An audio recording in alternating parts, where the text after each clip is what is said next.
जय जय श्री राधे श्याम। आज देखिए किस तरह से तुलसी की माला बनाई जाती है। हम लोग जब श्रीधाम वृंदावन आते हैं तो सच्चे सनातन होने की ऐसी पहचान है कि आप लोग गले में तुलसी अवश्य धारण करें। तो तुलसी की जो महिमा है उसको शास्त्र भी नहीं कह सकते, क्योंकि तुलसी भगवान विष्णु को सबसे प्रिय है। बिना तुलसी के भगवान भोग स्वीकार नहीं करते। और जब कार्तिक का महीना चलता है तो बाकायदा प्रॉपर वे में बहुत उत्सव होता है श्रीधाम वृंदावन में। तुलसी जी का और भगवान शालिग्राम जी का विवाह कराया जाता है, और ट्रस्ट में ऐसा विवाह कराया जाता है जैसे कि एक्चुअली में किसी का ब्याह हो रहा हो। बहुत सुंदर तरीके से ब्रज में शालिग्राम भगवान और तुलसी मैया का विवाह उत्सव होता है कार्तिक में। तो और वैसे भी किसी भी सनातनी को, किसी भी सच्चे वैष्णव को तुलसी ज़रूर धारण करनी चाहिए, क्योंकि ऐसा मानते हैं कि हमें पता नहीं होता है हम कहाँ जा रहे हैं, कब कैसा क्या हो जाए, अचानक से कोई दुर्घटना हो जाए या कुछ हो जाए, तो हमारे गले में अगर तुलसी पड़ी होती है तो हमें यमराज दर्शन नहीं देते। वो एक भजन में आता है ना कि मेरे मुख में तुलसी दल हो, मेरे मुख में तुलसी दल हो, विष्णु चरण का जल हो, जब प्राण तन से निकले। तो तुलसी की बहुत महिमा है। और ये देखिए बाबा, पहले मैंने देखा था वहाँ पे एक तुलसी का वृक्ष था, वो मतलब छोटा सा पौधा, वो पूरा सूखा हुआ था। तो मैं रुक गई वहाँ पे, तो मैंने कहा ये मुझे देखना चाहिए और ये वीडियो आप तक ज़रूर पहुँचाना चाहिए, क्योंकि ये बहुत विशेष वीडियो है।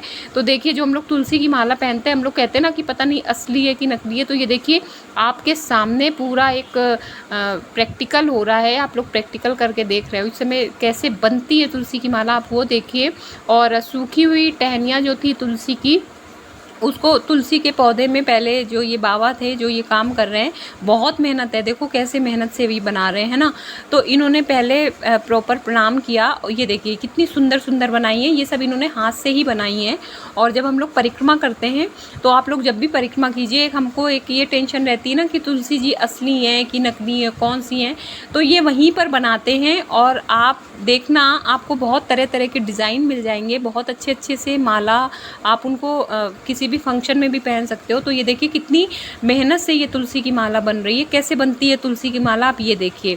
तो अब क्या हो रहा है कि इन्होंने, पहले मैंने जो देखा मैं वो बता रही हूँ। तो ये एक तुलसी का पौधा था, उसको इन्होंने प्रणाम किया। प्रणाम करने के बाद इन्होंने कुछ प्रार्थना की। उसके बाद वो जो इनके काम की थी वो ले ली इन्होंने टहनियाँ, और लाके यहीं पास में रख ली। और ये जो इनके पास ये हैं, उससे देखिए कैसे जो ऊपर की स्किन होती है वो अभी इन्होंने स्किन हटाई, और जो इधर उधर से जो जिग जैग में थोड़ा बहुत टेढ़ा मेढ़ा सा होता है उसको उन्होंने कट कर दिया। और उसके बाद फिर मैंने पूछा, क्योंकि अभी इनके पास बहुत सारी टहनियाँ हैं, तो इन्होंने कहा कि पहले मैं इसको हटाऊंगा, सारी जो इसकी स्किन है ऊपर की वो। उसके बाद फिर मैंने कहा बाबा फिर आप क्या करोगे। फिर बोले एक बहुत मोटी सी सुई आती है, उस सुई से मैं इनके बीच में ऐसे होल करूँगा, और उसके बाद सुई से ही एक प्रोसेस होता है जो माला बनाते हैं। जैसे माला बनाते हैं वो तो आप लोग जानते होंगे, सभी लोग बना लेते हैं घर में आजकल। तो इस प्रोसेस से मतलब इसमें कहीं पर भी आपको बनावटी नहीं लगेगा। असली तुलसी की माला यहाँ पर आप ले सकते हो जिसको भी चाहिए, और बहुत ही रिजनेबल प्राइस हैं। और परिक्रमा मार्ग पे वैसे तो इन्होंने, बाबा हैं बेचारे, इन्होंने कोई दुकान जैसा कुछ भी नहीं खोला हुआ है। अब आप देखो कितनी मेहनत कर रहे हैं। पता है मेरा तो ऐसे मन हो रहा था कि मैं सारी खरीद लूँ। पता नहीं इस तरह से मैं किसी को देखती हूँ ना तो मुझसे देखा नहीं जाता कि मतलब हम और आप आते हैं, अगर उन्होंने 100 रुपये की बताई चीज़ तो हम उसको 10 रुपये में ही बोलते हैं। तो पता है बहुत दिल दुखता है कि मतलब ये लोग तो बेचारे कितनी मेहनत कर रहे हैं। देखो इनके हाथ में भी चोट भी लग सकती है, और एकदम खुले मैदान में बैठे हुए हैं, वहाँ पे बंदर भी आ सकते हैं, अचानक से बारिश भी आ सकती है, और पता भी नहीं होता इनको कि आज इनकी कितनी सेल होगी कि नहीं होगी। तो इसलिए मैं आप लोगों से रिक्वेस्ट करूँगी, आप लोग जब भी परिक्रमा मार्ग में आते हो, और जब भी आप श्रीधाम वृंदावन की या कहीं पर भी आपके यहाँ भी शहर में या कहाँ जहाँ पर भी आप लोग रहते हो, जहाँ भी इस तरह के लोग आपको मिलते हैं ना, जो आपके सामने काम कर रहे हैं, और उसका कुछ ना कुछ आप लोग उनको ज़रूर बेनिफिट दिया करिए, क्योंकि आपको अगर आपके काम की नहीं भी चीज़ है ना, तो भी आप कम से कम, क्या होता है ना कि अब ये इतनी मेहनत कर रहे हैं तो इन्हें ना बिल्कुल डिमोटिवेट नहीं करना है हम लोगों को, क्योंकि बेचारे मेहनत कर रहे हैं और कितनी मेहनत का काम है। सोचिए आप कहीं से लकड़ी लेके आए, फिर अब ये औजार लेके आए, फिर अब इससे ये बना रहे हैं, तो हम लोगों को इन सब की हेल्प करनी चाहिए, है ना। तो इसलिए मैंने आपको दिखाया, क्योंकि मुझसे ना 2-3 लोगों ने पूछा था कि जो ना ये तुलसी की माला कहाँ पे असली मिलती है, तो अब ऐसे असली कहाँ ढूंढने जाए। बिल्कुल जब आप लोग परिक्रमा करते हो तो परिक्रमा मार्ग में मेरे ख्याल से टटिया स्थान जब आप क्रॉस करोगे, टटिया स्थान क्रॉस करने के बाद लेफ़्ट हैंड साइड में ये बाबा हैं। आप बाबा को पहचान लीजिए, बाद में देख लीजिएगा जूम करके।